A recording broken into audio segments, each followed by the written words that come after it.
Welcome everybody, episode 39 of the latest. Should be 40. I was down with the flu, the COVID, well, those last week, but I You're I I back. powered I powered through that catch up episode the day before, Brad. But I didn't want to look at it. I probably looked like I was man.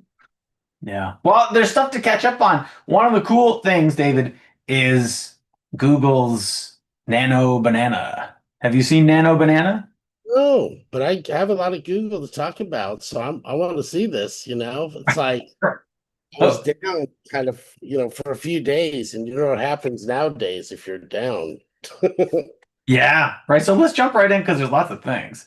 So Nano Banana, I think it's like a code name for the latest model from the Google blog. Right. This is from 2 days ago. It says Nano Banana image editing. So you're, editing pictures in Gemini just got a major update. You can reimagine your photos with a prompt. They keep the photo and start moving things around. I've made one for us to play with. So, um, look at this. They take the guy's wife. She's now a matador. She's now a painter. She's now an 80s.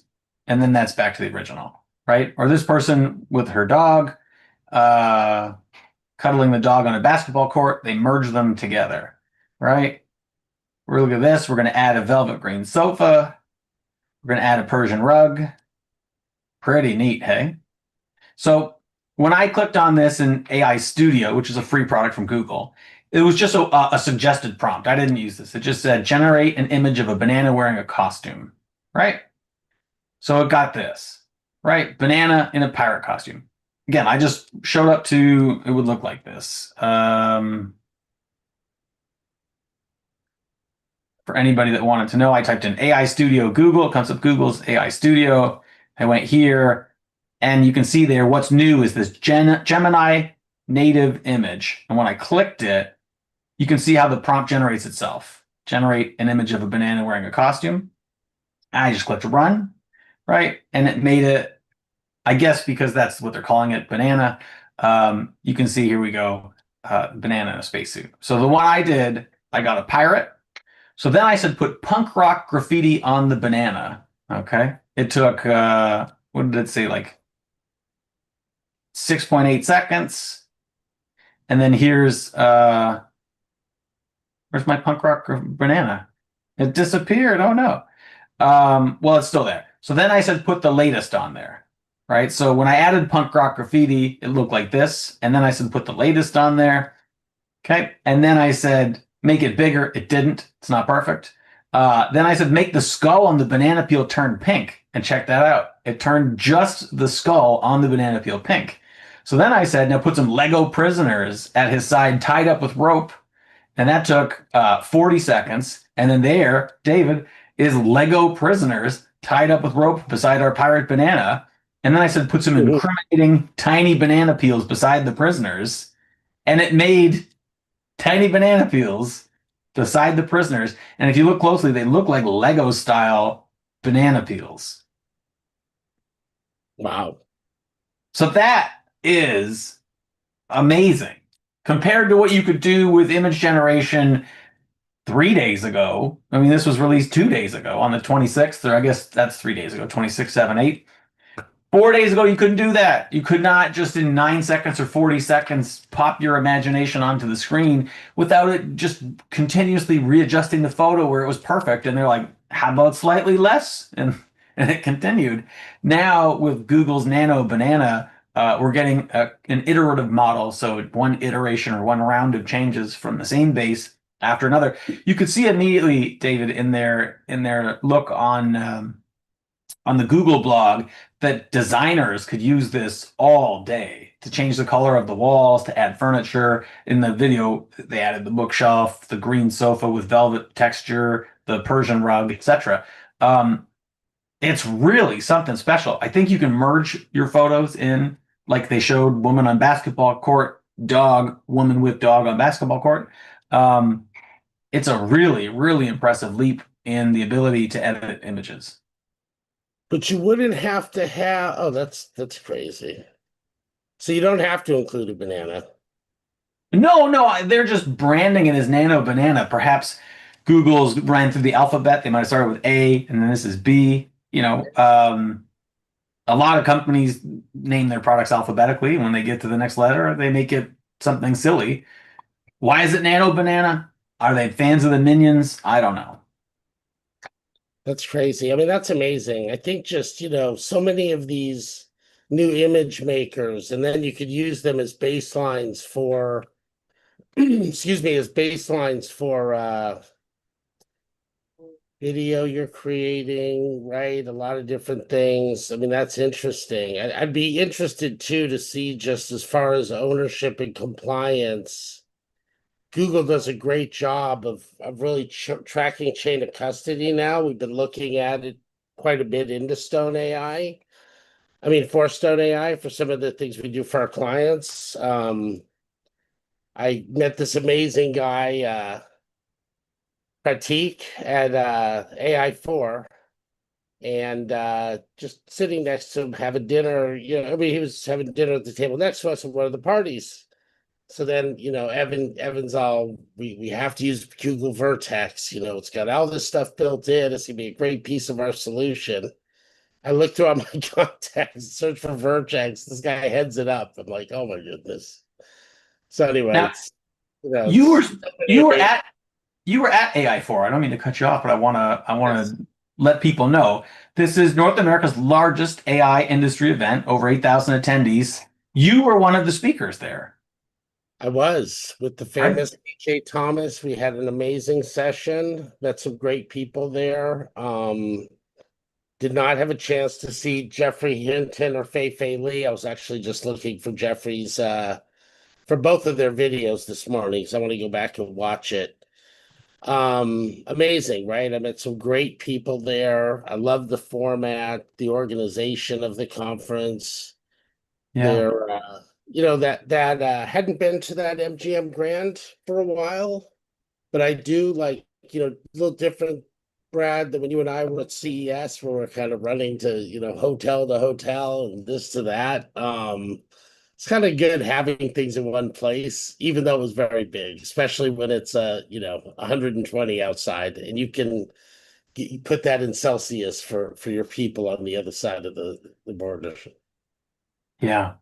So, um, what an event. What a treasure to be able to speak yourself Yes. at AI4 with some of the biggest names in AI. That's super cool, David. And of course, you got COVID, extra added bonus. Way to go. Um, we were talking about Google. Google also announced yesterday. I mean, this is the latest. We got to show you things that are absolutely new. There are new easy ways to create and edit videos with generative AI in Google Vids. So if you've been using Google Vids, it's for videos. You can create videos and edit videos, and now it's easier. They're making video creation easier. They have 1 million monthly active users. It's a lot of people to be using it. These are 8-second clips powered by VO3. So VO3 is perhaps the leading video creation engine. And now you can create an 8-second clip for anyone who knows television, Hollywood, the movie industry. Most of the scenes you see on television in Hollywood, they're about 8 seconds before the camera cuts to a different camera angle or a different take or a different thought. So what you're doing is you're creating what the modern audience is used to visually is something changes every 8 seconds, and they're giving you that power with generative AI. 1 million people are using this. Google Vids, you should check it out. You can make them polished, engaging, and you can make them faster with these features. You can write a script. So this is starting today. This is the part of now. Teams can simply write a script and select an avatar to deliver their message in Vids. So it's giving you a talking head to say what it is you're saying.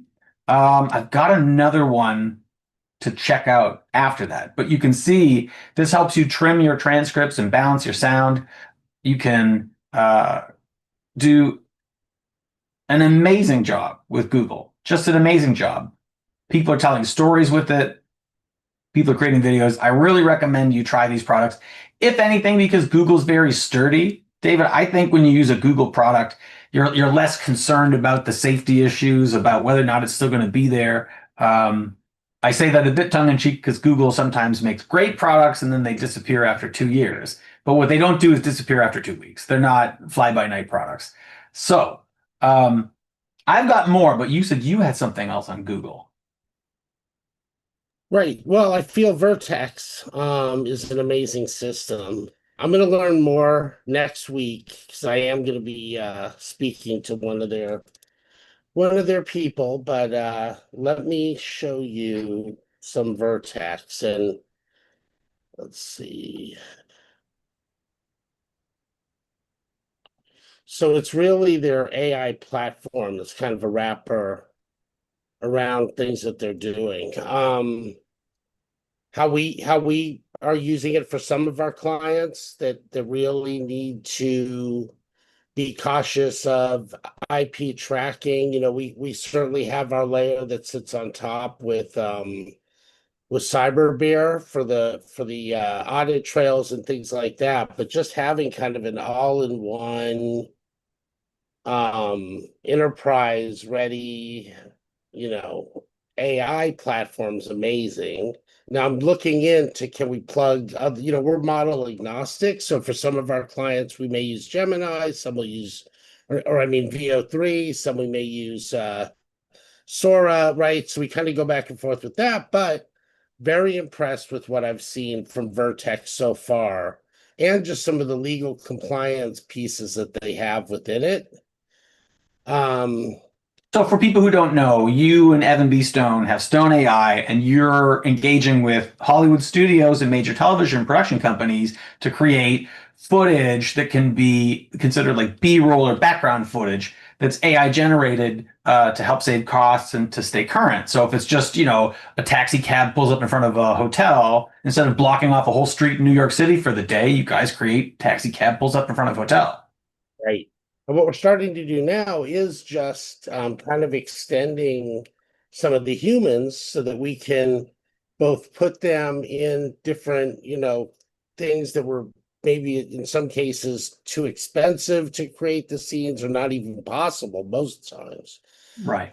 And just, creating a way still for the actors to get paid, which I think is very important in that industry. I think that knowing that there's opportunity there, and just going to the Directors Guild event last week, little underwhelmed by some of the AI pieces they showed, but I feel like, you're giving these amazing creative people that have created all the shows and movies and experiences that we love, like yourself, right? A way to amplify and give themselves superpowers to then extend it even more.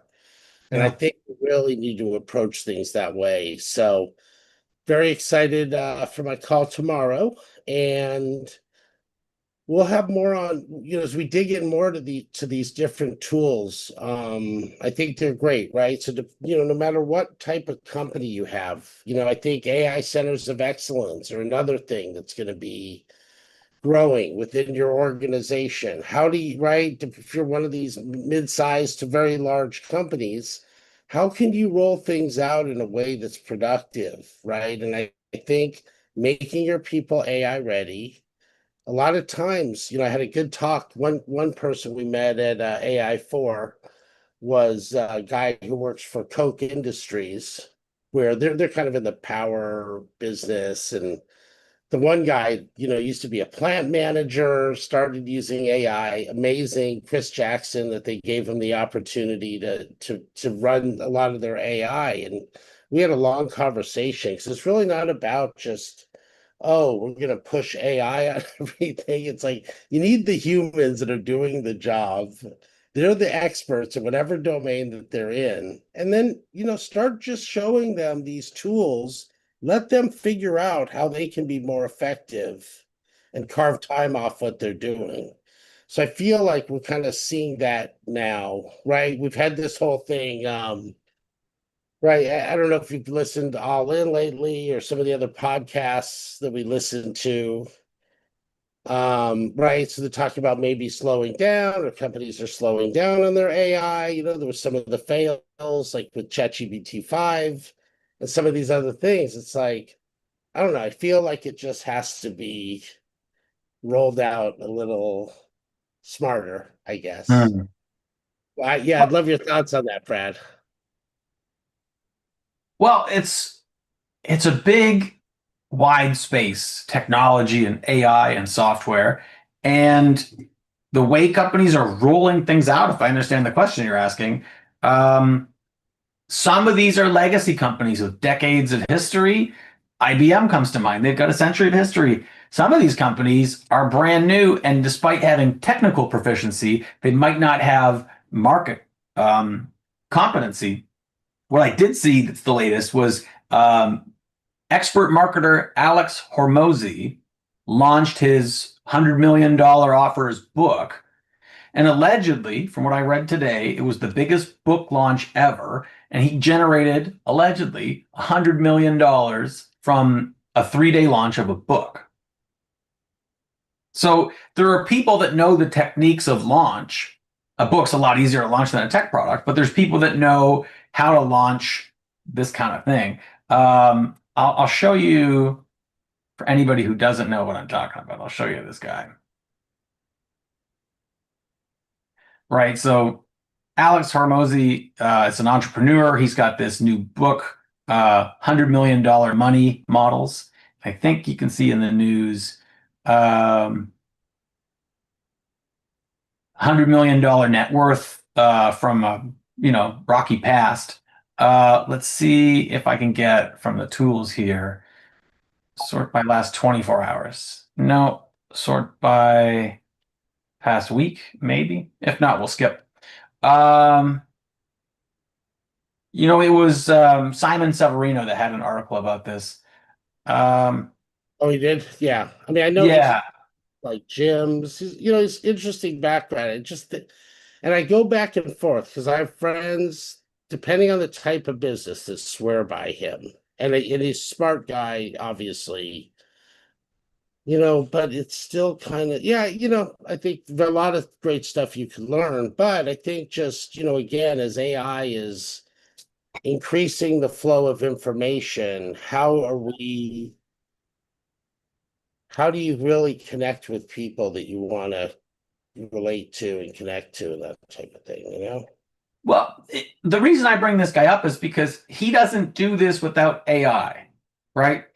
Launching with AI, he doesn't create this kind of sales because they're not using data analysis the way you can now. You can do a massive amount of data analysis to create these products. What else you can do with Google's AI is this weather model. Allegedly, the Google's weather model was a better forecast for the path of a major storm than traditional weather models. So Google used DeepMind to predict cyclones, and they provided accurate modeling of Hurricane Aaron across the Atlantic Ocean. So, some people say there's, flaws with AI in the way they launched ChatGPT 5, or there's flaws with things like this, which is worth mentioning. Um, Flaws with their agentic browsers. Did you see this, David, from about a week ago? If anybody doesn't know, there Not are see that yet. I did not see that. Thank you, Brad, for bringing it up. so for people who use Perplexity, which is a great tool, right? Perplexity, you can use it for free. You can use it with the paid account. Um, they added an internet browser. So right now I'm using a Chrome browser. You're looking at the internet through a Chrome browser. Perplexity created the Comet browser, and then what happened was there was a flaw. And this is what I'm talking about to answer your question about the rollout of ChatGPT 5 and the rollout of these products. Some people, like Alex Hormozi, are making $100 million knowing how to use AI, to use data, to use marketing, to do a product rollout when it's simple, like a book. But when it's complicated, like an internet browser, what happens is there are weaknesses. And in the era of AI software, there's an amplification of speed. So it's so much faster when people find and exploit weaknesses. I've got let me change my, oh no, did I just close the tab? Oh, I've got so many tabs open here, David, to show the latest audience on, um, okay. I might have to change the screen because this was a different account on a different page. Here we go. Okay, so So AI browsers can be tricked into stealing your data via what they're calling a lethal trifecta of techniques. So if you were using Perplexity's Comet browser, okay, here's what happened. You could hide instructions on your website. So essentially, they have what you call the front end and the back end of a website. The front end is what you see with your eyeballs, right? I can see text, colors, rectangles, pictures, right? And then the back end is what the computer sees. And Hmm. so the back end and the front end don't always match. I can see the word researchers here, but on the back end, the computer might tag that and say in brackets, go to Brad's computer and open up his Gmail. And that's what was happening with the Perplexity Comet browser. There was a weakness that could have been exploited where you clicked summarize this page. So it's a feature of this browser, right? Give me a summary. And then what would happen is it would summarize, oh, I should go to Brad's Gmail. And this is exactly what it was doing. It was taking the user's Perplexity account. So I've signed into Perplexity, the tool, and it would get my email. And then it would say, go to that email account and ask for a password reset. And then it would go over to my Gmail because some of these tools have access to your email account. All right, I have to hash it out with my hands here and tell you all the steps. It would go to your email account and it would read the password reset and it would send that information to a specific individual, in this case, perhaps via a Reddit comment. So it showed up somewhere else and said, like, Brad's password is Nano Banana and his email account is the latest at, August 2025. And as they're saying, game over account hijack. So the issue is that with hidden instructions, and no security measures on the tool didn't even think, hey, someone might be using this way. And all of a sudden, you might have just hacked into people's email. You might have just hacked into their account. And it's like maybes and mights until it actually happens. And I think I'm going to guess in this case it actually happened. I think that actually happened. Whether it did or not isn't the point. The point is that they've proven if you're using some of these tools and you're not aware of how much you're changing. The example we used on Monday night would be like if you went to the bank and the door to the bank was unlocked, and then the door to the vault was unlocked, and then your stuff is in the vault, and it's like, do you want to not use the bank? Do you want to not use their services? Well, that's a whole other case. Do you want to no longer use email? Do you want to no longer use internet banking? Do you want to go down to the shopping mall with the bag of cash and hand it into them? I don't know that you want to do that. So it's a tricky world to live in the world of the latest. But that being where am I on my tabs here? I guess I'll go back and we'll just hop some tabs because there's so many tabs to cover here.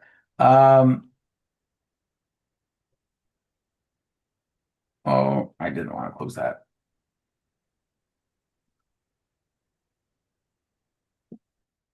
Come on, everybody. There was one here from all these things are the latest, but there's one from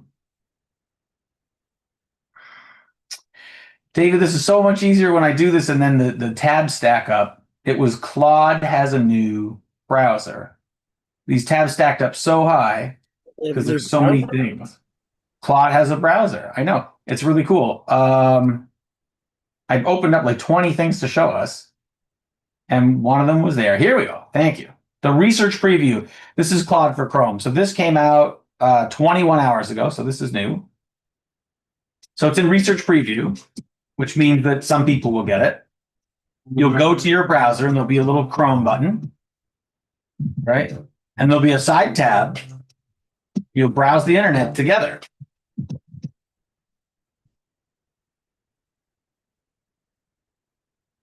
That's amazing. That's interesting. What was that early? Remember that early tool we used to use to like see how you could get higher rankings in right? Yeah, And it had a Harpa. similar Harpa. Yeah. So similar interface to that, right? Which Yeah, is I haven't looked at Harpa for a while, but I'd imagine it turned into kind of a browsing agent, which makes a lot of sense, right? yeah, yeah, yeah. That's a good point. So what you're seeing, David, I think, is the future of of internet browsing.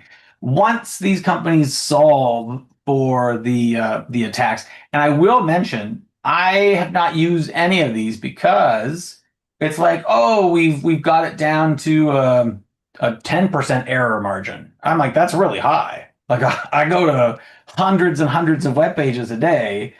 That's thousands of web pages at least a month, if not thousands a week. And then you're telling me there's a 10% chance that when there is a threat, it doesn't get caught. I'm just like, wow, if I engage with 10,000 websites in a year, that's a lot of dice rolling. That one of them doesn't have an issue, you know. I wouldn't want my entire system turned upside down over one of those kinds of things. So that's been a quick clip for half an hour there, and did not cover all the things I wanted to cover, which was that people are talking about the AI bubble, that Perplexity is going to let publishers share in the revenue from AI searches. So if you're a publisher of a book and that book has been used in the Perplexity large language model, Perplexity will now let the publisher of that book, who owns the rights, share in any revenue that's generated, whatever calculation they give, like YouTube. Speaking of YouTube, let's do this real quick here because I saw this a couple times. This is from 4 days ago. They're saying that YouTube secretly used AI to edit people's videos and the results could bend reality. So I think what they're saying is like at the pixel level, not at a content level, if I read the article correctly. That they ran an experiment, that they would unblur, denoise, and improve clarity, doing tweaks. And then some people are saying that they're using machine learning. Some people are saying that you might not notice this at first glance, that these might be like footsteps in the sand. But it's the start of something that's happening. A lot of these big companies, you just have to say, do I want to keep using their product? And they're going to change and change and change. But some people call it a nightmarish mess of distorted faces, garbled text, and misshapen backgrounds. That's over a different thing, but they're painting the picture, David, that in some cases, when some AI is remastered, it's nightmarish. And now, if YouTube is doing this, who's in charge of it? Where do they stop? Etc. But they're saying these are barely perceptible differences with a skin sharper, the ears that might warp, small, barely visible changes, but nonetheless, those are changes. The New Yorker thinks AI is coming for culture. Elon is going to sue Apple and OpenAI together over a scheme to dominate AI. Really? Yeah, Elon's suing. I always think Elon is just creating free headlines for his business. There's always a second layer. Often enough, I perceive a second layer to what Elon does, and that's his business. This Harvard dropout, which Bill Gates and Mark Zuckerberg are Harvard dropouts. So when they say that with glee. That they're going to launch an always-on AI smart glasses that listens and records everything. So now there's no picture, but now when you see people with glasses on, they might be recording and watching everything you do. The United States is going to receive a 10% share of Intel, the chip maker. The United States as an entity will become the third largest shareholder of Intel. I think that's interesting. Alibaba is introducing an open source model for digital human video generation. So check this out. You can see here. The sun sinks low behind. Oh, but chill. She doesn't really move her hands. There she does. No, it's you. And then this guy, the voice is not great on this guy with the train, but nonetheless, you get the idea. So it seems like they took the still image on the left of a man beside a train and an AI generated audio track and put them into a music video.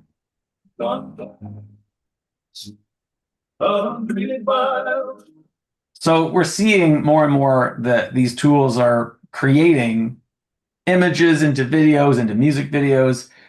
This was our research preview. This was our Comet browser. I had one. Here we go. Facebook allegedly is making in the United States South a data center the size of the island of Manhattan. They're calling it the Hyperion data center, and it's not in Manhattan, but they're just giving you the size of it. Imagine if you've ever been to New York City, traveling the entire length of Manhattan inside the data center building. Insane. That's insane. For anybody who's walked a few blocks in New York City, that's a long way to walk to the cafeteria. Exactly. And I'll tell you too, Brad. One thing before we go that was not big at the AI4 show was security and privacy. Couple sessions. I think for all of us, we really need to be more just careful about that, right? Right? Yeah. Just be aware and check things and read things because again, there's no such thing as a free tool. You're either paying cash or they're using your data and learning from you or taking your stuff, right? So I What I think love, David, is people say that in the barn, pigs eat for free. Right. Oh, okay, well, that's a good note, I think, to end this week's. What I did not say is let's bring more of that to the latest. I think things going on with Web3. I'd love to do Web3 and AI. There's so much amazing things happening and opportunity. I have my monthly quantum session tomorrow, right? So as quantum computing becomes more and more accessible, we're going to see many things happening there. And, and again, security, so we can let all of our listeners know just about all the opportunities that are going to be happening in them for the fourth quarter and then beyond. We'll have to talk to Daniel Wilson about that, who really knows his stuff on security. Yes, and he comes to my quantum sessions. It's great to have him there because he is just, mind blowing. Right, because Yeah, between him and Harvey, they're advising some nations in Asia Pacific. They authentically know their stuff. absolutely. Okay, everybody, have a great rest of your week. We'll report back in next week, and thanks for watching the latest.